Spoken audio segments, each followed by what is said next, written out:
Mass hero form అందుకుంటే ఆ కిక్కే వేరుగా ఉంటుంది. ప్రస్తుతం టాలీవుడ్ కూడా మాస్ మహారాజ్ కంబ్యాక్ కోసం అలాగే ఈగర్ గా వెయిట్ చేస్తోంది.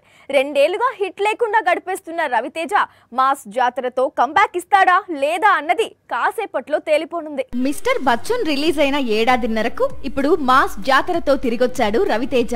ఎప్పుడు బ్యాక్ టు బ్యాక్ మూవీస్ చేస్తూ బిజీగా ఉండే హీరో ఈసారి మాత్రం చాలా గ్యాప్ ఇచ్చాడు.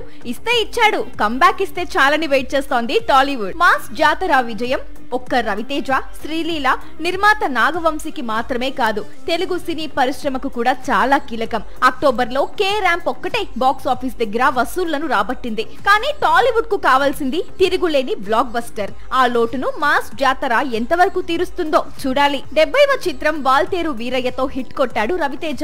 అంతకు ముందు మూవీ ధమాకా సూపర్ హిట్. అంటే రవితేజ నటించిన గత 4 చిత్రాలు పెద్దగా విజయాన్ని అందుకోలేదు. మరి 75వ చిత్రంగా ప్రేక్షకుల ముందుకొచ్చిన మాస్ జాతరతో కంబ్యాక్ ఇస్తాడా లేదా అన్నది కొద్ది గంటల్లో తేలిపోతుంది.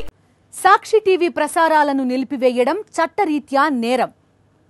సాక్షి టీవీ ప్రసారాల కోసం మీ స్థానిక కేబుల్ ఆపరేటర్ని వెంటనే సంప్రదించండి. డిటిహెచ్లో, ఇంటర్నెట్లో కూడా సాక్షి టీవీ ప్రసారాలను వీక్షించవచ్చు.